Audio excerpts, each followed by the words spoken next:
Su historia ha sufrido la... Ahora en Blue, las historias, las primicias, los personajes, los deportes. Inicia la tarde con Meridiano Blue. Dirige Ricardo Ospina. Es la 1:02 p.m. Es un gusto, como siempre, acompañarlos. Estamos en Meridiano Blue, comenzando semana. Hoy es lunes 6 de octubre. Saludo a quienes a esta hora nos sintonizan gracias a la aplicación Ditu de Caracol Televisión y en el canal de YouTube de Blue Radio. Con muchas noticias en Colombia y en el mundo, comenzamos con una historia trágica, dolorosa, en el noroccidente de Bogotá. Murió una pequeñita de apenas 3 años de edad. Cayó aparentemente de manera accidental desde un 10º piso en la localidad de Engativá. Nicolás Rodríguez. Sí, señor, en las últimas horas se conoció el caso de la muerte de esta menor de 4 años que cayó del 10º piso de un apartamento justamente en la localidad de Engativá hoy en la madrugada. De acuerdo con las primeras hipótesis entregadas tanto por los testigos y por las autoridades, esta menor de edad se encontraba sola en su apartamento mientras aparentemente su madre realizaba algunas labores de teletrabajo fuera de la vivienda. Una segunda hipótesis, Ricardo, es que esta menor estaba acompañada por otra menor de edad de 16 años que no se dio cuenta que la menor había caído de este 10º piso, sino que después fue alertada por los vigilantes del conjunto y por algunos vecinos. Ante esto mismo, la Secretaría de Salud de Bogotá confirmó que la menor fue trasladada al hospital de Engativá, donde nos encontramos en este momento, y asimismo fue entregada la noticia a los padres de familia que llegaron hasta este lugar. De acuerdo con la Secretaría, se realizaron las labores de reanimación, pero la respuesta fue nula y falleció sobre las 7:30 de la mañana en este punto. Asimismo, las autoridades confirman que se les entregó el informe total del fallecimiento de la menor a los familiares y a las personas que estaban acompañándola en el hospital de Engativá. Por esto mismo, además, también en video quedó registrado la asistencia que le estaban brindando los paramédicos del CRUE, de las ambulancias del distrito, por la caída de esa menor, que rápidamente fue trasladada al hospital, pero minutos después, por la gravedad de sus heridas, murió en el hospital de Engativá. Gracias, Nicolás. 1:04, hablamos ahora de la reunión de la Comisión de Garantías Electorales. Estuvo el ministro del Interior, Armando Benedetti, con el ministro de Defensa, los altos mandos militares. En la mañana de hoy reconoce el gobierno, y hay que tener mucho cuidado con esta advertencia, que hay 104 municipios del país con riesgo de cara a las próximas elecciones. El 8 de marzo, las elecciones a Congreso, y la tercera semana de mayo, la primera vuelta de las elecciones presidenciales. Bueno, y en junio, la segunda vuelta en caso de que nadie obtenga el 50% más 1 de los votos. Miguel Cardosa.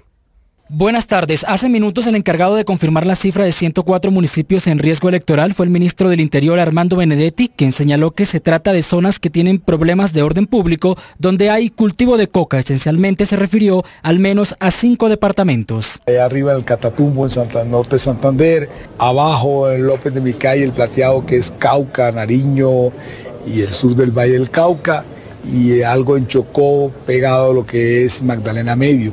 Eso no es todo el país.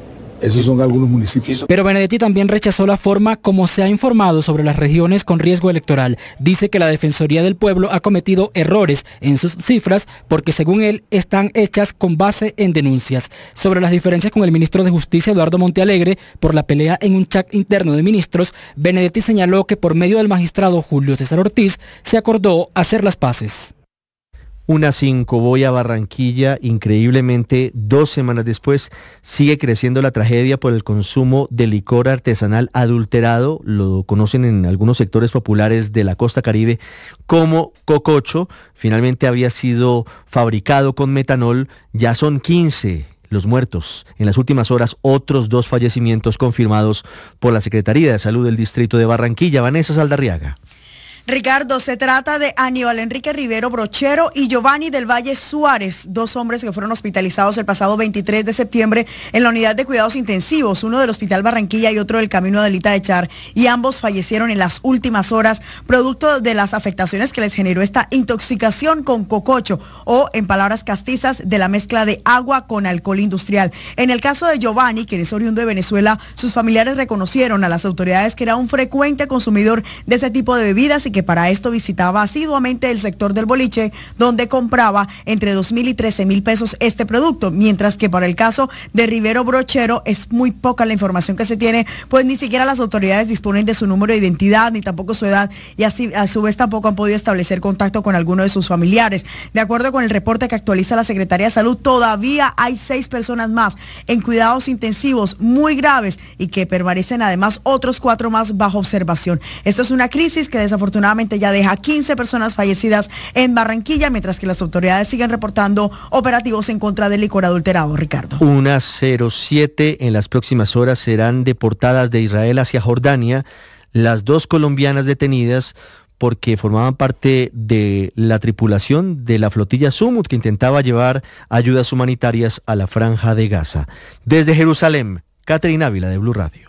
Buenas tardes, yo los saludo desde Jerusalén, en Israel, en donde hay expectativa por las negociaciones para lograr un acuerdo entre Israel y Hamas que está mediando el gobierno de Estados Unidos. Eso fue lo que nos dijeron las personas sobre lo que piensan de esas negociaciones. Estamos a la espera de las conversaciones que van a tener lugar hoy en Egipto. Y bueno, respiramos todos ilusión. Francamente han sido 2 años muy duros y muy difíciles. Así que con la esperanza de que liberan a los rehenes, que jamás acepte los 20 puntos. Yes, it's very good and you should to make peace. Mientras tanto, aquí en Israel avanzan los preparativos para la conmemoración del 7 de octubre de 2023, la fecha en que Hamas atacó a Israel, lo que intensificó el conflicto aquí en Medio Oriente. El año pasado pues simplemente se hizo una pequeña ceremonia, no se ha hecho una gran ceremonia nacional porque todavía no acaba. Entonces no podemos conmemorar o no podemos cerrar una herida que sigue abierta. Por respeto principalmente a las familias de gente que todavía está ahí o a las familias que saben que su ser querido ya murió pero que no lo ha podido enterrar. Muy posiblemente sí va a haber una protesta en Tel Aviv, más que nada es un plantón, una forma de que el pueblo sale a decir vamos adelante, que se haga esta negociación, que se termine, que se firme un tratado. Y a propósito de las 2 colombianas, Luna y Manuela, que fueron detenidas por autoridades israelíes cuando iban a bordo de uno de los barcos de la flotilla Global Sumut, que iba a llevar ayuda humanitaria a Gaza, pues serán deportadas a Jordania mañana. Las fuentes cercanas al consulado confirmaron que les brindarán atención y que además una de ellas se regresará al país porque es caleña, vive en esa ciudad, pero la otra se va a quedar en Jordania junto a su esposo con el que reside hace varios años en ese lugar. Seguramente por eso las 2 colombianas son deportadas a Jordania y no a España, porque la pareja de una de ellas es jordano y va a permanecer en ese país. Hablamos ahora de la caída de las exportaciones colombianas en agosto. Laura Olarte. Por un lado, las ventas externas de combustible en este 2025 cayeron en un 0,1% en relación con agosto del 2024, vendiendo más de 3.842 millones de dólares. Esto se ha debido a la caída del 18,1% de la venta de productos relacionados a las industrias extractivas, principalmente el petróleo y productos derivados del mismo. Al igual, disminuyeron en un 11,3% las exportaciones del grupo manufacturas, cifra que se debe a las bajas ventas externas de artículos manufacturados, que son las materias primas que requieren de mano de obra, capital y maquinaria. El oro no monetario se sumó a las caídas de las ventas con un 0,8%. Por el contrario, los productos agropecuarios, alimentos y bebidas reflejaron un crecimiento del 49,3%. El café y las bananas fueron los alimentos más vendidos al exterior, con una sumatoria de 32,8 puntos porcentuales más que en agosto del 2024, generando 1.270 millones de dólares para agosto del 2025. Sin embargo, es importante recalcar que se reflejó una disminución de las ventas a Estados Unidos y China, y por el contrario, hacia Canadá aumentó 2,1 puntos porcentuales. Una 10 en noviembre de 2020, los huracanes ETA e Iota azotaron severamente el archipiélago de San Andrés. La Procuraduría hoy, casi 5 años después, está abriendo investigación porque detecta posibles irregularidades en la contratación para la reconstrucción de la isla en ese momento. Sebastián Martinelli. Los contratos que entra a revisar el ente de control estaban destinados puntualmente a la recuperación de infraestructura en San Andrés y Providencia, tras el paso de los huracanes ETA e Iota. Los procesos vinculan a Cristian Hernando Garzón Parra, interventor del consorcio CAM 2021, a Hernando Sanabria Lozano, interventor del consorcio Sacúdete al Parque, y a José Miguel López Arbeláez, supervisor de la Unidad Nacional de Gestión de Riesgo. En la primera investigación se analizan obras de reforzamiento en los centros administrativos municipales y en las estaciones de bomberos y de policía de Providencia, que según la Procuraduría no fueron recibidos a satisfacción o presentan fallas estructurales. La segunda revisará la construcción de los proyectos Sacúdete al Parque Aeropuerto y Sacúdete al Parque Circunvalar. Con esto, la Procuraduría busca establecer si hubo incumplimientos o deficiencias en la ejecución de las obras que debían beneficiar a la comunidad afectada por los huracanes. 1:12 acaba de pronunciarse la portavoz de la Casa Blanca, Caroline Leavitt, sobre el futuro de Nicolás Maduro y el siguiente paso, la siguiente fase en su guerra contra el narcotráfico. Esto dijo Caroline Leavitt hace minutos.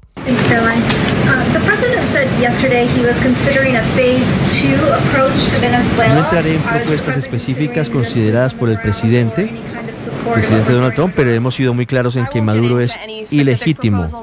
Trump ha tomado acciones duras para terminar el tráfico de drogas. Pareciera inminente una incursión terrestre de Estados Unidos en Venezuela.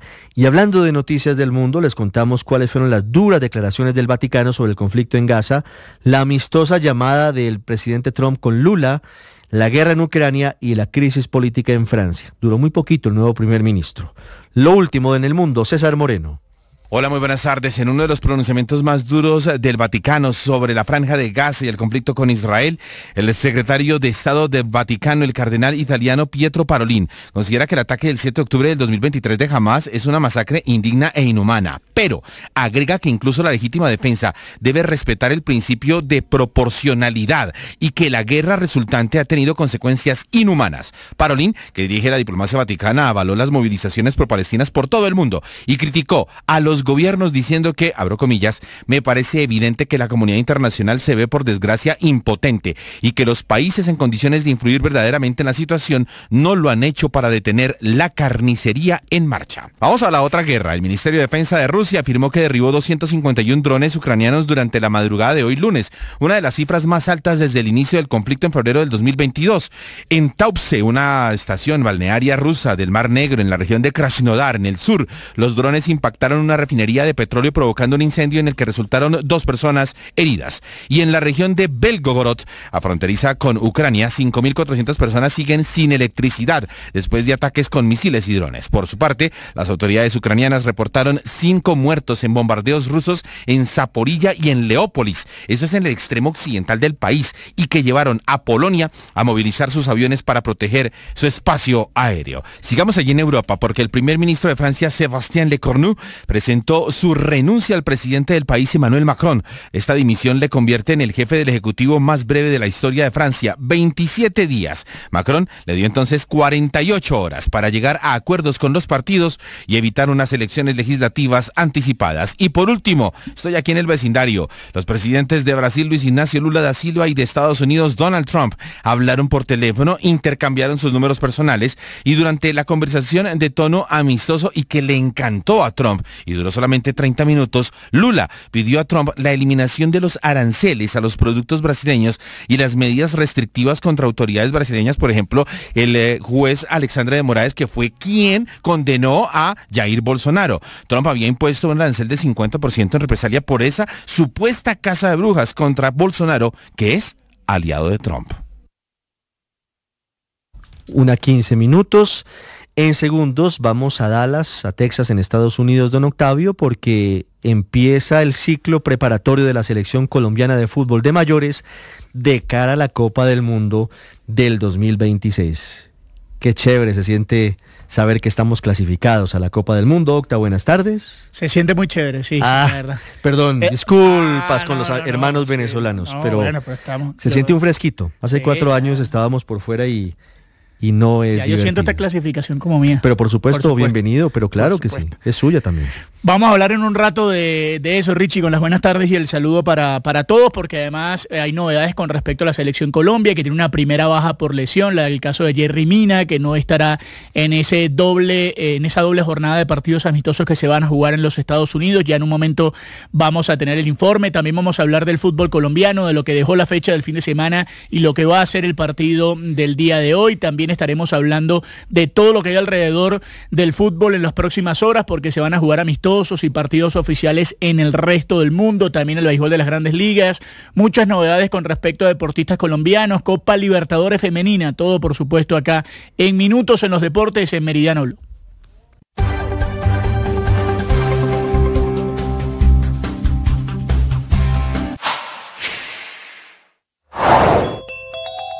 La noticia del momento aquí en Blue Radio. Este llamado esta mañana del procurador El Hash es con nombre propio, presidente Gustavo Petro.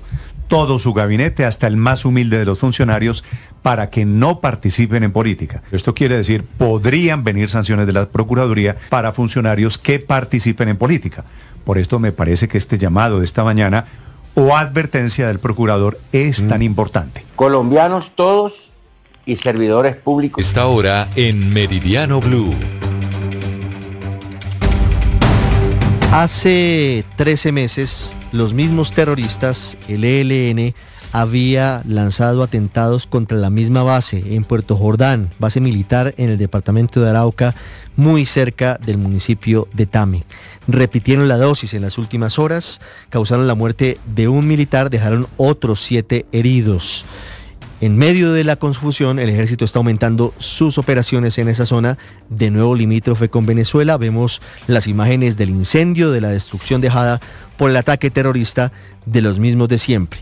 El ELN, que se dice ser un grupo insurgente, pero no es nada más que delincuentes comunes terroristas que buscan causar caos y destrucción. Carlos Pérez desde Arauca. El gobierno nacional ofreció una recompensa de hasta 200 millones de pesos para las personas que suministren información y se dé con la captura de los responsables del atentado contra el batallón del ejército en Puerto Jordán, Arauquita. Las operaciones se incrementaron en esta región del país. Quiero informar que hemos tomado todas las medidas para restablecer el orden y la tranquilidad en la zona. En ese sentido, hemos incrementado los esfuerzos de inteligencia, reforzado las operaciones de manera coordinada con la Policía Nacional.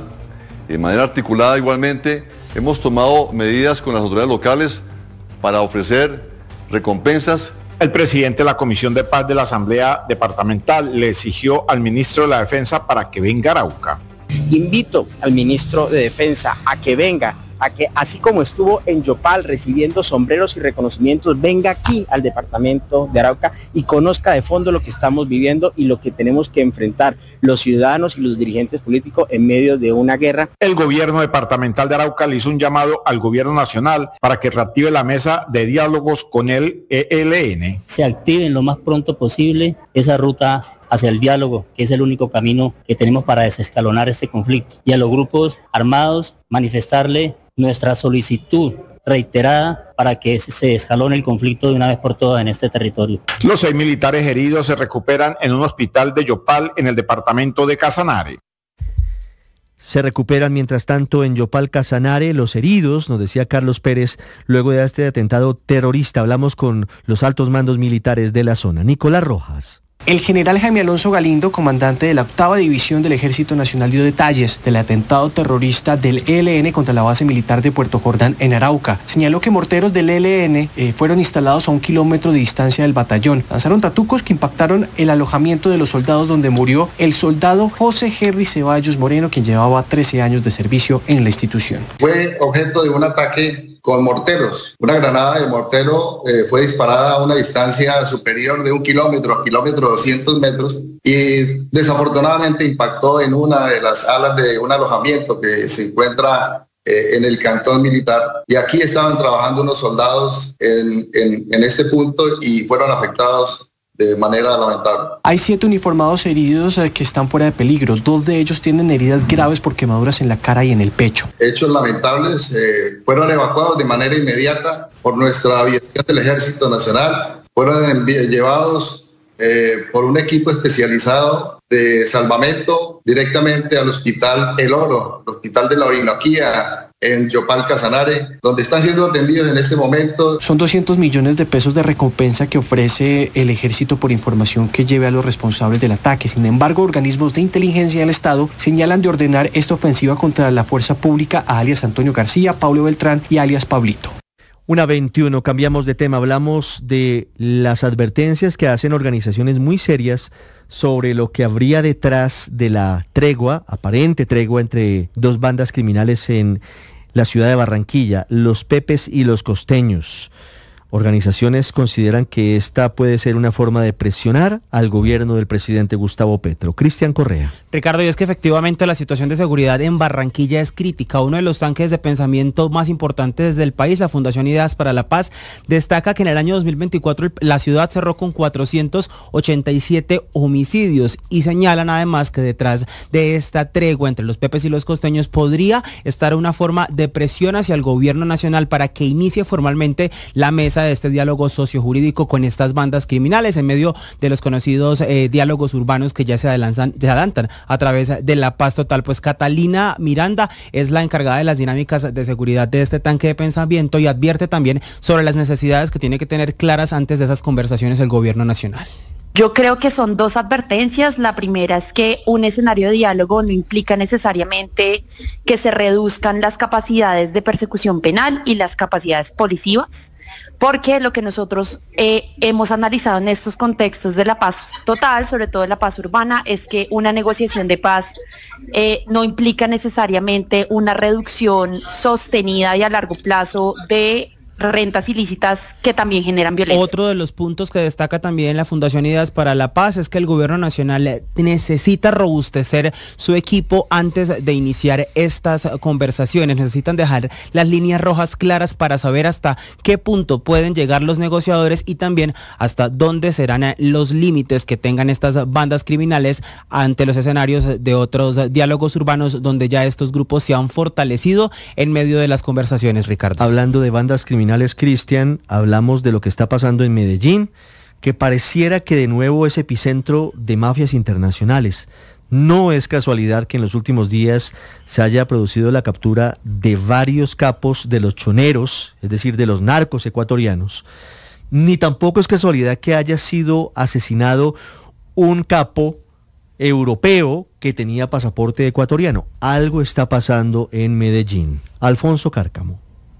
Según Fernando Quijano, presidente de la ONG Corporación para la Paz y el Desarrollo Social, las redes transnacionales han encontrado rutas perfectas en el Valle de Aburrá para mover mucho más que droga. Choneros que trabajan para el cartel del Sinaloa, el tema de ketamina que están trayendo en canecas en grandes cantidades, la traída de lo que hemos denominado el mercurio rojo, termos o balas como se llama, diariamente por la frontera de Ecuador. La policía de acá no los ve, nadie los observa y hacen sino pasar. Recuerda que una balaza puede valer 100 millones de pesos. Está entrando mucho explosivo del Ecuador a Colombia, particularmente a Antioquia. El puerto de Antioquia, que empezará a funcionar próximamente en Urabá, sería una de las joyas de la corona para estas redes transnacionales. Así lo aseguró Fernando Quijano. Otro es que ya viene el puerto de Urabá, puerto Antioquia, y todo el crimen transnacional viene a tomar asiento, a coger silla para los futuros negocios que se vienen. Adicionalmente, recordemos que el alcalde Federico Gutiérrez reveló que en Medellín hay mafias provenientes de Asia, Italia, Centroamérica y México con redes para expansión de ilícitos como la explotación sexual en algunas zonas como el Parque Lleras. Hablamos de las disidencias de Iván Mordisco, estamos hablando de cómo está el panorama de la violencia en el país. Contra las disidencias de Mordisco hubo una operación esta madrugada en el Amazonas, hubo varios abatidos, otros capturados, no se sabe nada de Iván Mordisco, ese es el reporte del Ministerio de Defensa. Y en el departamento del Valle del Cauca hay duros golpes a ese grupo criminal. 3 integrantes de esas disidencias fueron abatidos muy cerca del municipio de San Pedro. Hugo Mario, en Cali. San Pedro queda en el centro norte del Valle del Cauca, ¿no es verdad? Es verdad, Ricardo, en el centro del departamento del Valle, muy cerca de la ciudad de Buga y también de Tuluá. Esta gigantesca ofensiva militar se desarrolló justamente en la vereda Buenos Aires de este municipio. El ejército abatió en combate a 3 integrantes del Frente 57, Yair Bermúdez de las FARC, entre ellos alias Jeffrey, cabecilla de esta organización criminal. Los delincuentes intentaron escapar de la zona en una camioneta de alta gama y en 2 motocicletas, pero después de una persecución se registró el enfrentamiento en el que fueron abatidos. Otro integrante de estas disidencias de alias Iván Mordisco resultó herido en medio del juego cruzado. El general Juan Rendón, comandante de la Tercera Brigada del Ejército, reveló detalles de esta operación militar. Es un gran golpe para los municipios de San Pedro, Buga la Grande, Buga y todo lo que tiene que ver con Tuluá. Esta estructura del Frente 57 viene incrementando los homicidios a líderes sociales, los secuestros, las extorsiones y las vacunas a los grandes ganaderos. Horas antes, en zona rural de Tuluá Valle, fue capturado alias John Norton, otro cabecilla de este mismo grupo disidente de las FARC, que se disputa el control de varias zonas del departamento del Valle con otras estructuras ilegales. Ricardo. 1:26, les contamos ahora sobre el plan Pistola contra los guardias del IMPEC. El gobierno toma medidas y ya tiene hipótesis de quiénes serían los responsables. Kalila Peña. Ricardo, en primer lugar, la investigación avanza. Las hipótesis permitieron identificar que los hechos responden a acciones de organizaciones que actúan de manera articulada. Para evitar el desvío de las investigaciones se mantiene en reserva los nombres específicos. Sin embargo, el director del IMPEC, coronel Daniel Gutiérrez, aseguró que no se descarta la responsabilidad de la organización criminal Muerte a Guardias Opresores al servicio de alias Pipe Tuluá, condenado y con solicitud para extradición por homicidios, extorsiones, secuestros y múltiples hostigamientos contra guardianes del IMPEC. Ante la gravedad de los hechos, las autoridades ofrecen recompensas de hasta 50 millones de pesos para quienes brinden información que permita la identificación de los autores materiales o determinadores. 1:27, en varias regiones del país, entre ellas el departamento del Quindío, se están adoptando medidas especiales para evitar que siga el plan Pistola de estos grupos de criminales en contra de los guardias del IMPEC. En Armenia, Nelson Murillo.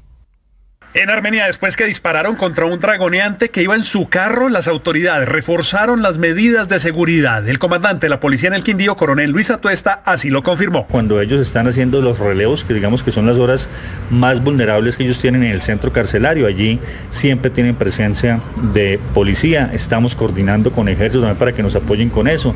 De manera esporádica, durante el día hacemos revistas, hacemos patrullajes.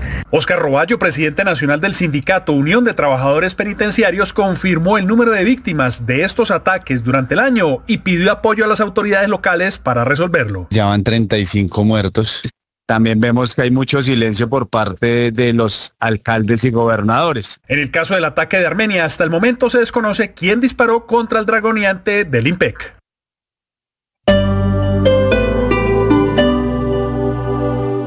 Colombia es mundial. Este miércoles 2 de la tarde con el equipo deportivo de Blue en nuestro canal de YouTube a través de bluradio.com y todas nuestras plataformas. El juego de octavos de final, Colombia frente a Sudáfrica. Batalla por un cupo en los cuartos de final de la Copa del Mundo. Todos con Colombia, todos con Blue.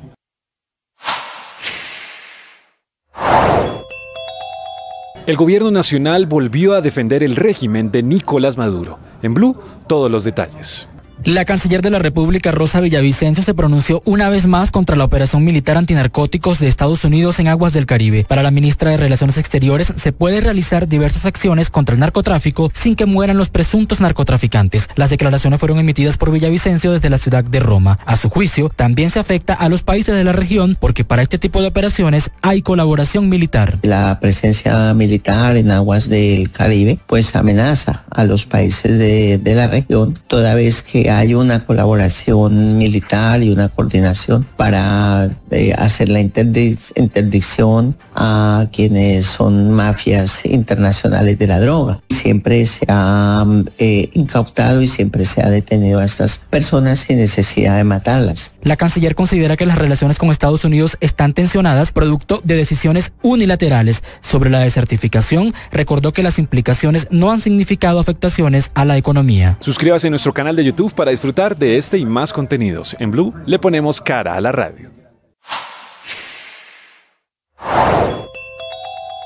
El último ataque sistemático en contra de los custodios de las cárceles en Colombia tenía la firma de una organización que se hizo llamar Mago, que hablaba de la muerte a los guardias penitenciarios y que tenía vasos comunicantes con la banda criminal La Inmaculada, cuyo jefe está a la espera de la extradición. Por ahora, el atacante es desconocido y la multiplicidad del crimen organizado hace difícil la identificación del origen de las balas. Al año o este año han sido amenazados los guardianes del INPEC 200 veces. Vienen dirigidas de todas las bandas criminales, desde la disidencia de las FARC, el ELN, el Clan del Golfo o la Inmaculada, que era la que había amenazado anteriormente, los Rastrojos, los Costeños, la banda de los Satanás, la Oficina e incluso el Tren de Aragua. Muchos de estos interlocutores del gobierno del presidente Gustavo Petro en mesas de paz. Esa es la razón por la que esta mañana intentan blindar a los funcionarios penitenciarios, poniendo en marcha una estrategia de protección reforzada que va desde usar chalecos de protección, hacer patrullajes e incluso reforzar el perímetro de las cárceles de máxima seguridad.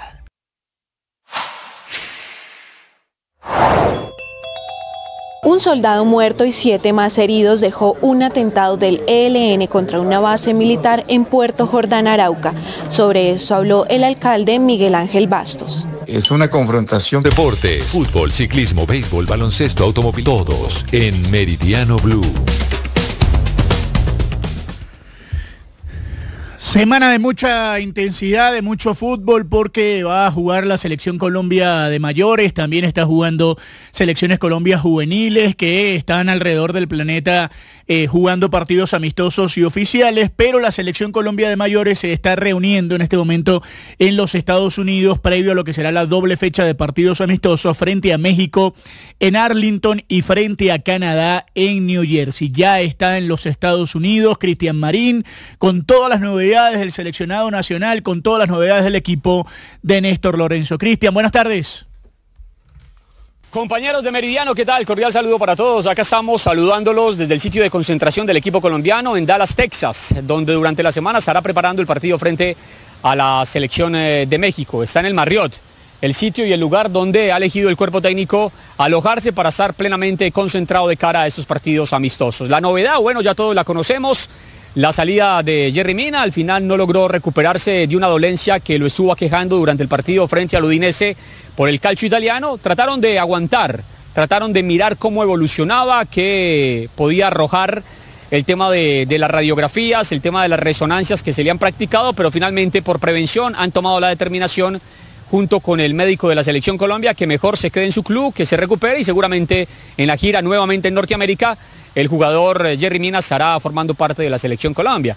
Ante la salida de Yerry Mina, uno de los goleadores mundialistas que tiene la selección en su historia, llega Willer Dita, que ha sido central de proceso. No ha tenido grandes y altísimas figuraciones, pero ha sido central de proceso. Se espera que en las próximas horas se sume a la concentración del equipo colombiano acá en Dallas, además porque el Cruz Azul ha jugado unos partidos en territorio norteamericano, está cercano. Lo que hay que decir es que James David Rodríguez ya también está dentro de la concentración. Allá los que tengan la oportunidad de apreciar en nuestro canal de YouTube, allá en ese edificio del fondo, ya está James David Rodríguez, el capitán de la Selección Colombia, que llega también después de haber convertido durante el fin de semana con el León. Kevin Serna es una de las grandes novedades y de los grandes atractivos que trae esta convocatoria. Bueno, Kevin Serna también nos ha regalado sus declaraciones de lo que ha sido este llamado a la selección absoluta de Colombia. Sí, la verdad muy contento. Bueno, primero darle las gracias a Dios por estar aquí, por esta linda oportunidad y bueno, espero aprovecharla bien, ¿no? ¿Cómo recibió este llamado, Kevin? ¿De qué manera lo tomó? No, la verdad muy feliz. Bueno, lo venía por ahí buscando, trabajando para ese momento y bueno, espero aprovechar la oportunidad como ya dije. Se le adelantó la Federación Colombiana a la peruana porque sabíamos que también desde allá hace rato le estaban coqueteando, ¿no? Bueno, por ahí siempre estaban, ¿no? Pero bueno, yo igual, uno como colombiano siempre sueña representar a su país y bueno, gracias a Dios se me va a dar esta oportunidad. Bueno, compañeros, desde el lugar de concentración del equipo colombiano, para informarles y contarles que en la tarde de hoy estará trabajando Colombia después de las 4 en el complejo del Dallas FC, en el Toyota Stadium, donde lo hará durante la semana. En el día la temperatura puede alcanzar unos 30-32 grados, sobre todo mediodía, 2 de la tarde, y por tal motivo el cuerpo técnico ha tomado la determinación de entrenar ya sobre las 4 o 5 de la tarde, cuando ya haya menguado un poco la fuerte temperatura que todavía sigue azotando este lado del territorio norteamericano. Bueno, desde Dallas, al lado de la Selección Colombia, Cristian Marín, Blue Radio, buenas tardes. Gracias, Cristian. Un abrazo desde Dallas, en los Estados Unidos. Está Cristian Marín siguiendo a la Selección Colombia, que repetimos va a jugar el próximo sábado a las 8 de la noche, el primer amistoso de esta gira frente a México, y el día 14 frente a la Selección de Canadá, el martes 14 a las 7 de la noche. Hoy también habrá fútbol colombiano en diferentes lugares. Estaremos atentos en un rato al Deportivo Cali, que va a jugar frente a Nacional de Uruguay en la Copa Libertadores Femenina, y también el día de hoy habrá un partido del torneo clausura al fútbol colombiano, La Equidad frente al Once Caldas. En Argentina se jugarán 2 partidos, va a jugar Racing en la noche, pendientes con el equipo de Duván Vergara frente a Independiente Rivadavia de Mendoza. Muchísimas novedades con respecto también a las diferentes selecciones que empiezan a jugar alrededor del mundo, y con algunas novedades que tienen que ver con decisiones de la UEFA, que dio luz verde para que se jueguen un par de partidos de ligas europeas en territorios estadounidenses. Ahí donde esté Cristian Marín, en Miami van a estar jugando Villarreal y Barcelona de la Liga Española, y en Australia van a jugar Como y el Milan, una decisión que empieza a generar polémica. Así que estaremos pendientes de la Selección Colombia, Copa Libertadores Femenina, fútbol colombiano, béisbol de Grandes Ligas y todo, por supuesto, acá en los deportes en Meridiano Blue.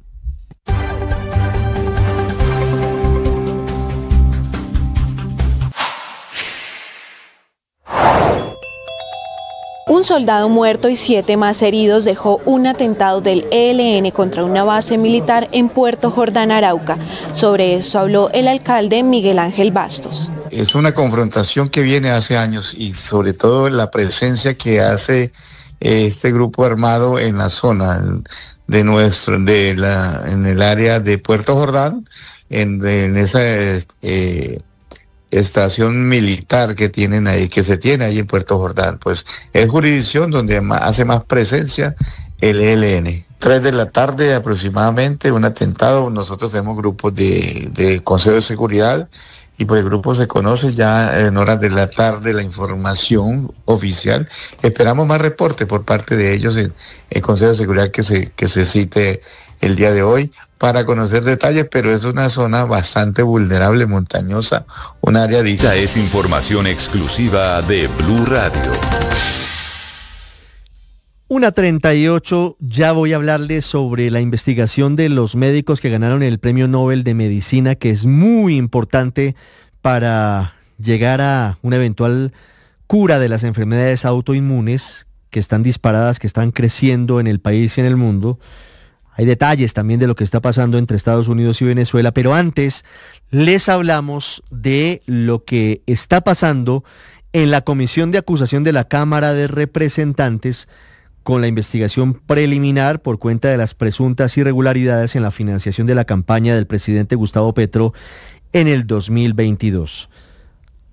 A pesar de que algunos congresistas de esa célula congresional se rasgan las vestiduras desmintiendo supuesta parálisis en el proceso, lo cierto es que esa investigación, curiosamente, la que tiene que ver con la posible responsabilidad de Gustavo Petro en las irregularidades en la financiación de su campaña, ha estado estancada durante casi 2 años, por dilaciones, por retrasos, por señalamientos de parte y parte, y pocas, por no decir nulas, decisiones trascendentales. Andrés Carmona nos cuenta la historia. Hagamos memoria de este polémico caso que ya cumple cerca de 2 años. Aunque desde comienzos de 2023 se presentaron las primeras denuncias en contra del presidente Petro en la Comisión de Acusaciones de la Cámara, solo hasta el 6 de junio de ese año se designó al triunvirato investigador conformado por los representantes Alir Uribe y Gloria Arizabaleta del Pacto Histórico y el representante Wilmer Carrillo del Partido de la U, quienes abrieron investigación preliminar el 13 de diciembre de 2023. A partir de ese momento comenzaron a presentarse varias suspensiones de términos de la investigación por cuenta de las recusaciones que congresistas de la oposición o ciudadanos del común presentaron en contra de los investigadores, especialmente el representante Uribe por su condición de haber sido dirigente de la campaña del Pacto Histórico. Curiosamente, el tiempo para tramitar estas recusaciones e impedimentos ha sido exageradamente alto en contraposición con el tiempo que se tramitó el impedimento de la representante verde Catherine Miranda, quien fue apartada del caso por el mismo hecho. También se presentó una suspensión de términos entre el 20 de mayo al 9 de agosto de 2024 por cuenta del conflicto de competencias suscitado entre la Comisión de Acusaciones y el Consejo Nacional Electoral y que fue inicialmente resuelto por la Sala de Consulta y Servicio Civil del Consejo de Estado y posteriormente por la Corte Constitucional. Entre suspensiones por recusaciones, conflictos de competencias y suspensiones por decisiones de la Secretaría de la Comisión o vacancia colectiva, el proceso se ha detenido cerca de 18 meses. Otro de los puntos que llama la atención frente a las demoras y el secretismo con el que se ha manejado por parte del triunvirato investigador está que si bien insisten en que se han recopilado 56 medios de prueba, han recibido el traslado de procesos que se siguen en el CNE o la Fiscalía General, se han resuelto más de 147 derechos de petición y 24 tutelas, aún no se ha proyectado un proyecto de resolución ante la comisión que dé por terminada la etapa preliminar y decida si se abre una investigación formal o si se archiva el proceso. Incluso los 3 investigadores han incumplido la solicitud hecha por el presidente Petro el 9 de octubre de 2024 de hacer público el expediente. Blue Radio conversó con el representante Alirio Uribe, quien confirmó que la última recusación ya fue resuelta hace pocos días y con ello se reactiva el proceso Petro en la comisión, por lo que ya se hizo la reiteración de medios de prueba con los que aún no se había cumplido y se terminarán de recoger las pruebas testimoniales en el mes de octubre con el propósito de proyectar la decisión y presentarla en el pleno de la comisión en noviembre próximo. Muy bien, don Andrés Carmona, finalmente la conclusión es que no ha pasado nada en esa investigación. Ojalá le metan el acelerador ahora que está a punto de terminar el gobierno del presidente Gustavo Petro.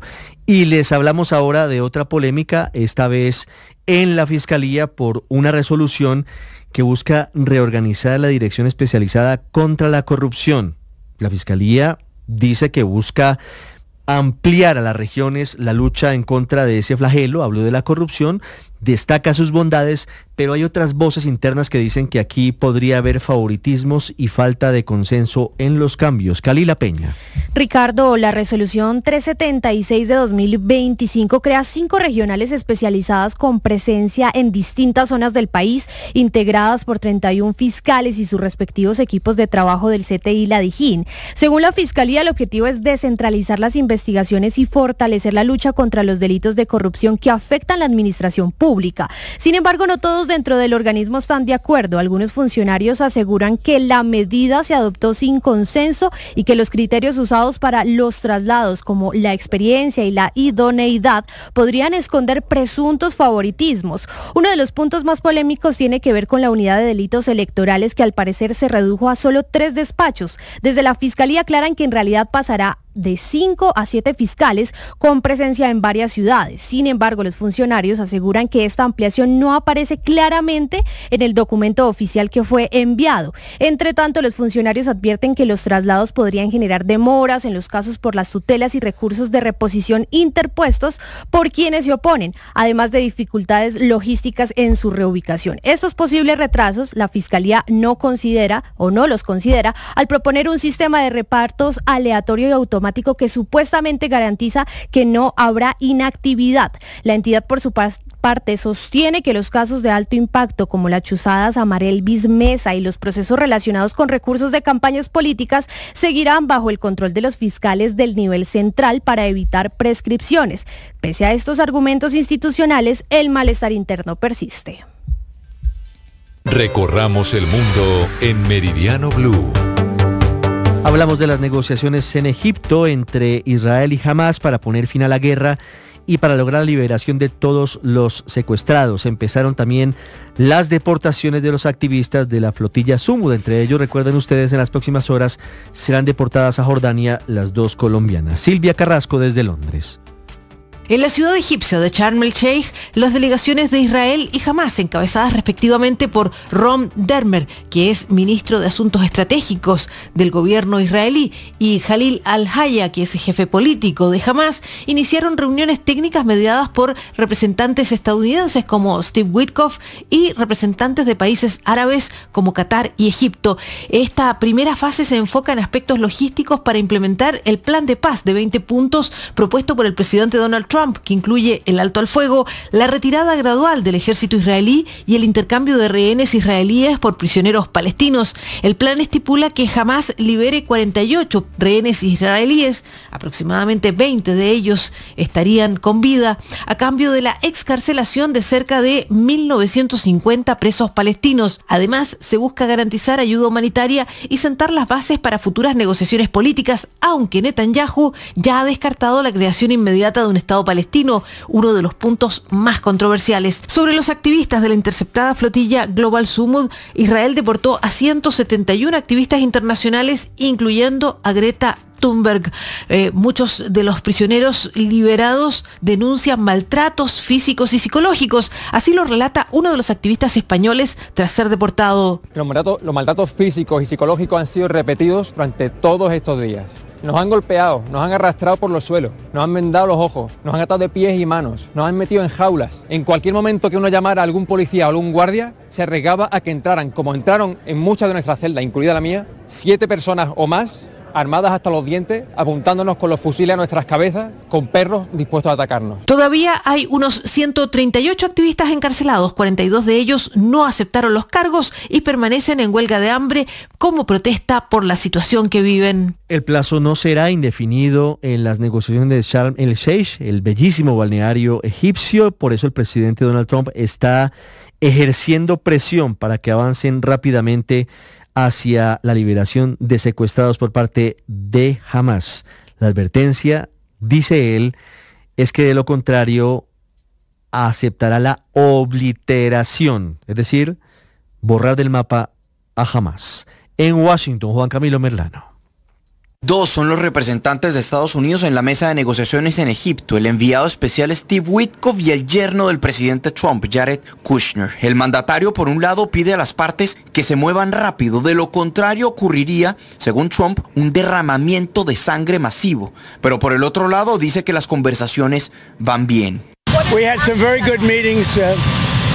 The countries of the world, a lot of the countries surrounding Israel, frankly, Muslim, Arab, and many others have had great meetings with Hamas, and it looks like it's working. So we'll wait for a little while, see how it all turns out. Hemos tenido muy buenas reuniones. Los países del mundo, muchos de los países alrededor de Israel, musulmanes, árabes y muchos otros han tenido reuniones muy buenas con Hamás. Entonces parece que está funcionando. Esperaremos un poco para ver cómo resulta, pero creo que será bastante rápido, aseguró el presidente Trump.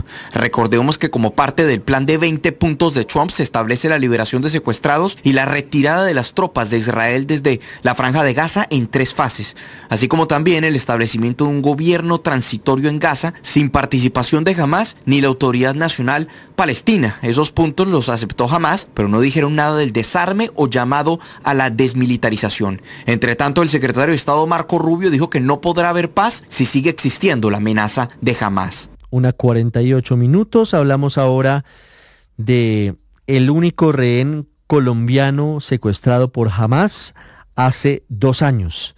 Mañana se cumplen 2 años del secuestro de Elkanah Bohbot. La nacionalidad se la concedió el presidente Petro. Hablamos en Israel con su esposa, con Rebeca González, colombiana, que sigue urgiendo a todo el mundo para que se produzca esa liberación de secuestrados por parte de Hamás. Catherine Ávila habló con ella.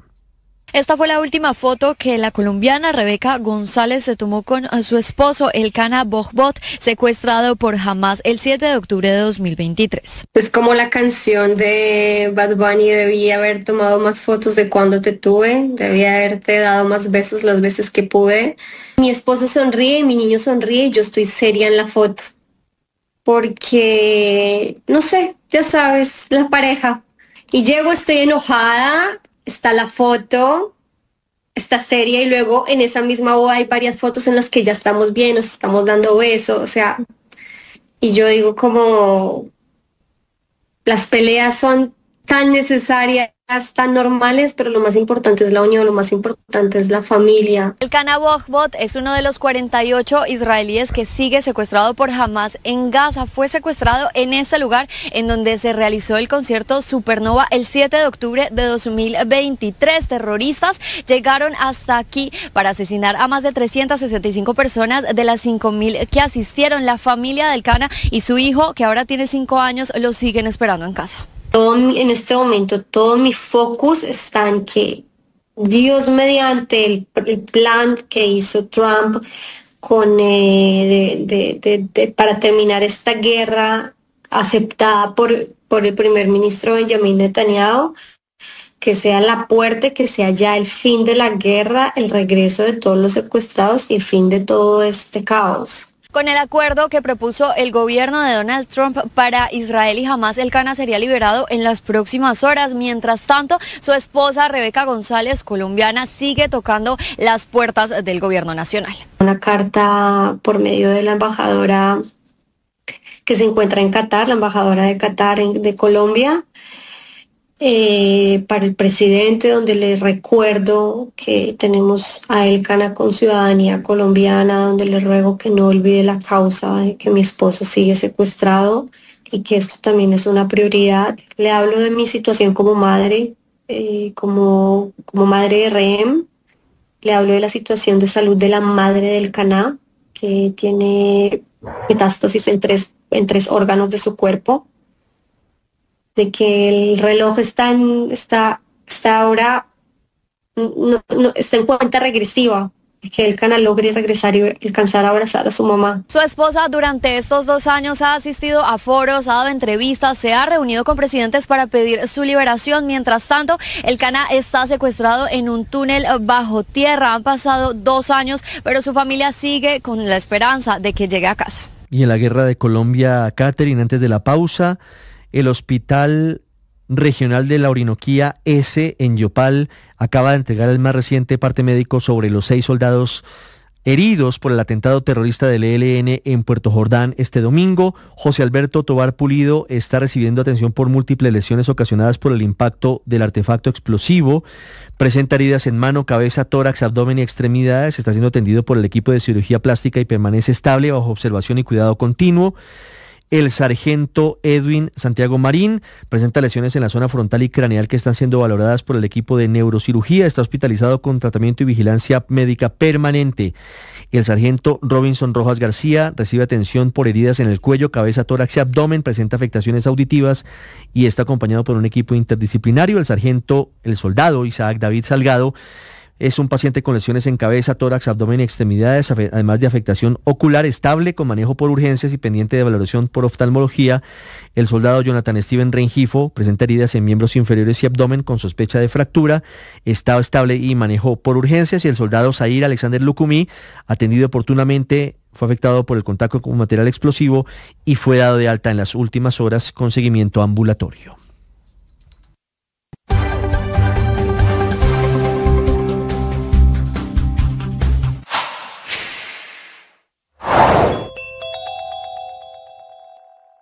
En un 25% se ha reducido la tarifa de los usuarios de aire en la región Caribe. Aquí en Blue Radio, toda la información. Un año después de la intervención de la empresa Aire, el gobierno nacional reportó una reducción del 25% en las tarifas de energía para los usuarios de Atlántico, Magdalena y La Guajira. Según las cifras oficiales, el kilovatio hora pasó de estar en 1.072 pesos a 796 en septiembre de este año. El anuncio fue señalado desde la Superintendencia de Servicios Públicos como un alivio para los hogares. Sin embargo, los expertos están advirtiendo que en parte estas disminuciones ha sido por la gestión ciudadana que se ha realizado ante diferentes tribunales. Norman Alarcón, presidente de la Liga de Usuarios de Servicios Públicos, asegura que todavía faltan más medidas para seguir disminuyendo la tarifa. Y también falta derogar la sobretasa del 20% en la comercialización, que está pendiente de una resolución de la CREG y que rebajaría la tarifa en 50 pesos. Es importante mencionar que también ha beneficiado la reducción de estas tarifas la gestión que desde el Ministerio de Minas y Energía fue realizada para negociar un precio más competitivo del kilovatio en el mercado bolsa, factor que también contribuyó a la reducción. No olvide suscribirse en nuestro canal de YouTube para más información.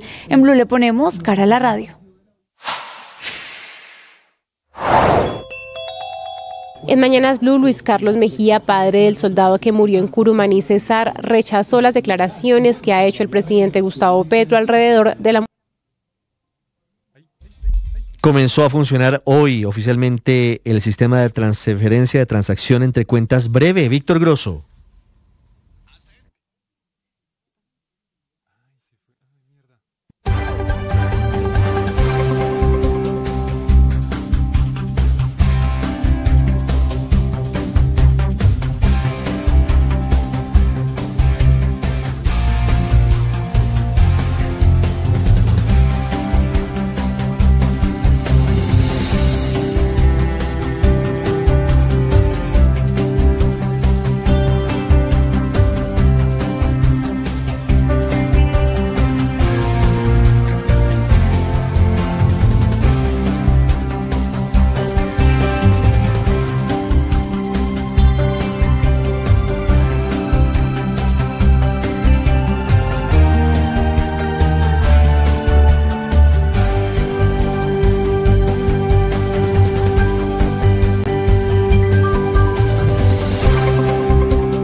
Una 56.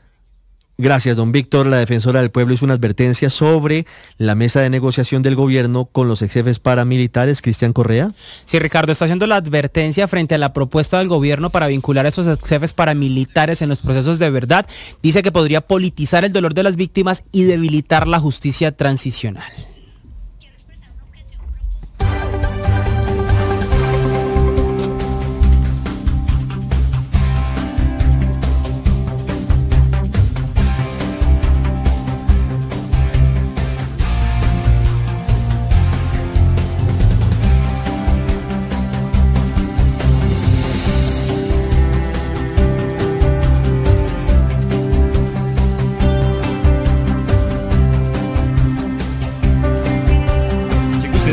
¿Enviando los informes?